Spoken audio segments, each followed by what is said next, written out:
Voy a tratar de explicarte en este vídeo qué es lo que se conoce comúnmente como análisis dimensional.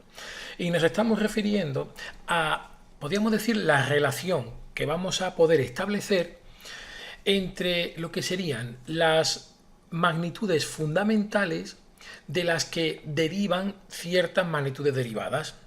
Y además eso me va a permitir poder operar con magnitudes derivadas y siempre obtener resultados que sean referidos a las magnitudes fundamentales. Claro, para poder empezar a entender lo que voy a explicar en el vídeo, lo primero es recordar un poco cuáles eran las 7 magnitudes fundamentales que se definen en el Sistema Internacional de Unidades. Esas 7 magnitudes fundamentales las tienes aquí. Eran la longitud, la masa, el tiempo, la temperatura, la intensidad de la corriente eléctrica, el mol o cantidad de sustancia y la intensidad luminosa. Y fíjate que entre corchetes hay una letra que caracteriza cada una de estas magnitudes fundamentales. Esta letra que está entre corchetes es lo que llamamos dimensión. De manera que, por ejemplo, la longitud tiene como letra característica, todas las dimensiones son así, una L mayúscula. La masa sería una M mayúscula, el tiempo una T mayúscula. La temperatura tendría la letra griega teta, ¿vale? Que estaría aquí. Después la intensidad de la corriente eléctrica sería la I. La cantidad de sustancia sería una N mayúscula y la intensidad luminosa una J mayúscula. Nosotros vamos a identificar con estas letras cada una de las magnitudes. ¿Y por qué digo yo eso? Porque las magnitudes, claro, fundamentales. Pues porque después hay muchas otras magnitudes que no son fundamentales. E incluso cuando hablamos, podemos estar hablando de la misma dimensión, pero le damos un nombre distinto a esa dimensión o esa magnitud. Por ejemplo, una longitud la podemos nombrar como por ejemplo, una distancia, o una altura, o una profundidad. Todos estos nombres hacen referencia siempre a la misma dimensión, que sería longitud. Pero, sin embargo, nos referimos de distinto modo según el contexto en el que estemos. Bien, una vez que queda claro eso, lo siguiente que vamos a hacer es poner un ejemplo. Vamos a ver cómo podemos relacionar estas dimensiones con las unidades, en nuestro caso en el Sistema Internacional de Unidades, que es el que vamos a trabajar durante el curso. Y esa relación la vamos a hacer siempre a partir de una definición. Por ejemplo, ya lo conoces de cursos anteriores, la definición de fuerza. La podemos encontrar en la segunda ley de la dinámica y me dice que una fuerza va a ser proporcional a una aceleración. Y la constante de proporcionalidad sería la masa del sistema que yo esté analizando.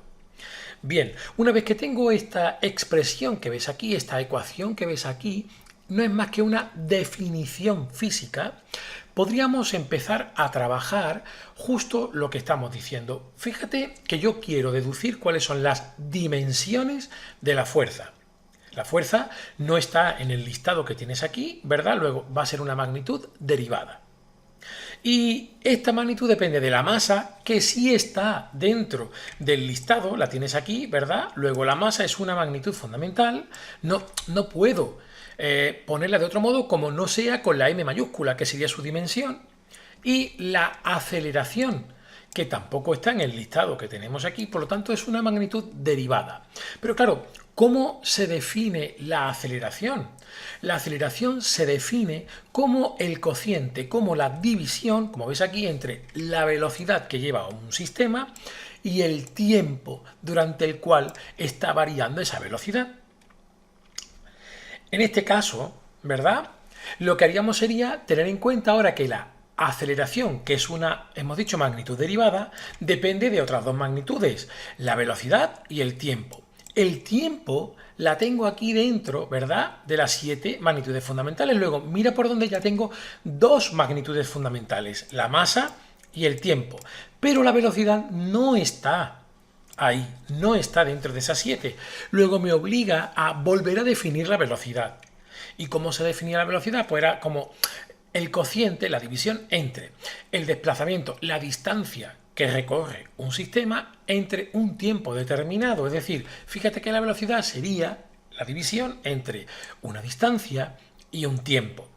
Claro, esta distancia, como hemos dicho antes, es una longitud y sí que está como ves aquí, dentro de las 7 magnitudes fundamentales. Es decir, ya hemos llegado a una expresión en la cual lo que tengo son solo magnitudes fundamentales. Para poder expresar las dimensiones de la fuerza en función de las magnitudes fundamentales, necesito ir hacia atrás en los pasos que he dado. Fíjate cómo lo voy a hacer. Empiezo por el último, es decir, la velocidad. La velocidad entonces va a tener como dimensiones longitud entre tiempo. Es decir, me va a quedar que la velocidad sería la longitud entre el tiempo. De otro modo, nos podríamos ir ahora a la aceleración. La aceleración hemos dicho que era la velocidad partido por el tiempo. Es decir, arriba tendríamos que colocar longitud partido por tiempo y abajo otra vez tiempo. O lo que es lo mismo, podríamos ponerlo como longitud por tiempo al cuadrado. Y después nos vamos a ir ya sí al último paso, que es el de la fuerza. Fíjate que la fuerza hemos dicho que era masa, que es fundamental, por la aceleración, que la tengo aquí, longitud partido por tiempo al cuadrado. Por lo tanto, las dimensiones de la fuerza van a ser masa por longitud partido por tiempo al cuadrado. Este sería el análisis dimensional necesario para poder escribir una magnitud derivada, como es la fuerza, en función de las magnitudes fundamentales, de sus dimensiones. Y ya ves que son 3 dimensiones distintas. Masa o 3 magnitudes fundamentales distintas. Masa, longitud y tiempo, que estaría al cuadrado. Claro, ¿y cuáles serían las unidades, por ejemplo, de cada una de estas magnitudes derivadas en el sistema internacional? Basta con saber la relación entre las magnitudes fundamentales y las unidades en el sistema internacional. Por ejemplo, la longitud era el metro, así que yo podría escribir la velocidad como el cociente entre los metros y la unidad de tiempo era el segundo, es decir, metros partido por segundo. Y en el caso de la aceleración, pues tendríamos que la longitud son metros, el tiempo son segundos, me quedarían metros dividido por segundo al cuadrado. ¿Y cuál sería la unidad de la fuerza? Me detengo un momento para que tú pienses sobre ello y te des la respuesta. Ahora vas a ver si es correcta o no. Efectivamente te va a quedar kilogramo por metro partido por segundo al cuadrado. Mucho cuidado porque es un error muy común el considerar que la unidad de masa es el gramo, y es algo que tienes que tener en cuenta. La unidad de masa en el sistema internacional es el kilogramo, no el gramo. Así que cuidado con eso. Bien, pues ya has visto cómo deducir mediante un análisis dimensional las dimensiones de una magnitud derivada y cómo relacionarlas con las unidades en el sistema que fuera. En nuestro caso el sistema internacional, pero imagínate que te dan un dato. Un dato que fuera este que ves aquí, 145 libras por yardas partido por minuto al cuadrado. Dios, estas unidades no son nada comunes.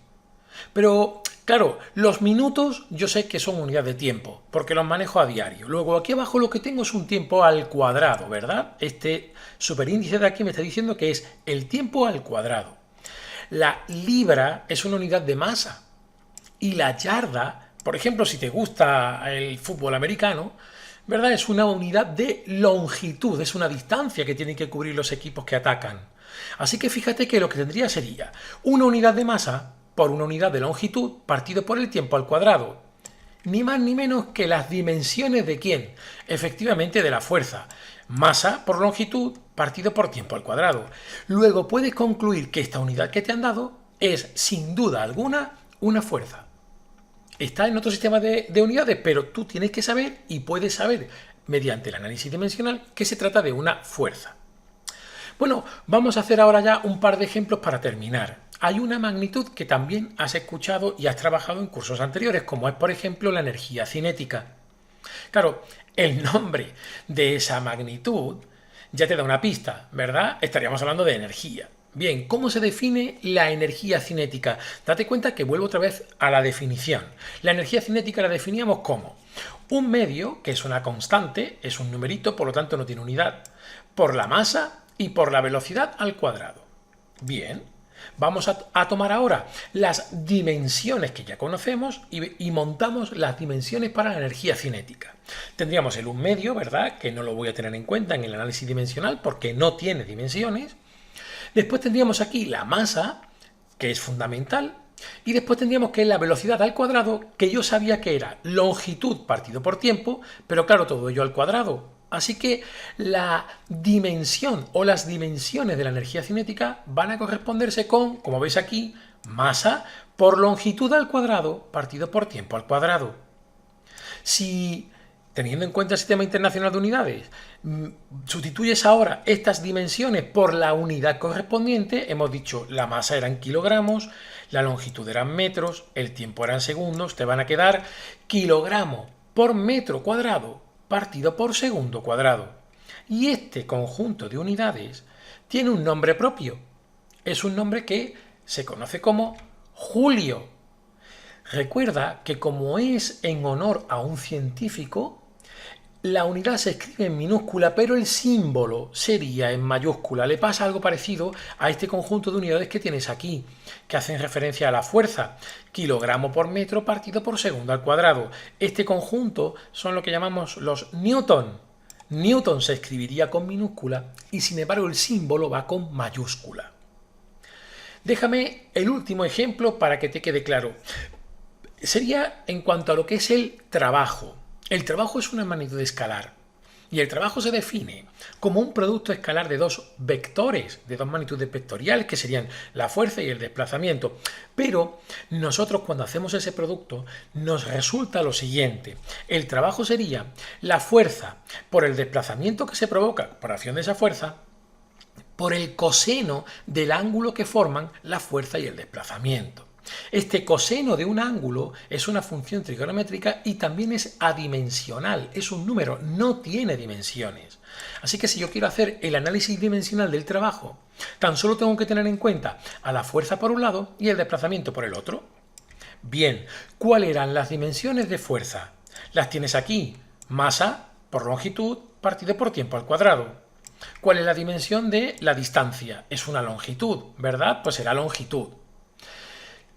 ¿Qué dimensiones te van a resultar cuando multipliques la fuerza por el desplazamiento? Fíjate, masa por longitud partido por tiempo al cuadrado por longitud. Parece claro, ¿verdad?, que este producto de longitud por longitud va a resultar en longitud al cuadrado, exactamente igual que lo que tenías aquí en la energía cinética.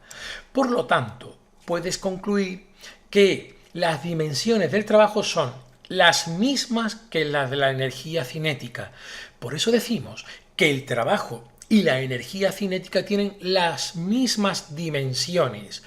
Y también coincide, por supuesto, que tienen las mismas unidades. También te va a quedar kilogramo por metro al cuadrado partido por segundo al cuadrado o, como acabamos de ver, julio. Espero que te quede claro qué es el análisis dimensional y cómo puedes trabajar con él. Verás que a lo largo del curso termina siendo bastante útil y si te haces con este tipo de operaciones, ¿verdad?, vas a tener mucha ventaja en el desarrollo a lo largo de la asignatura de ciencias, ¿verdad?, de la física y de la química, para poder manejar correctamente las unidades. Si te ha gustado el vídeo, por favor, dale al like, te suscribes al canal y me haces un enorme favor, y si tienes algún comentario, estaré encantado de responderlo. Muchas gracias.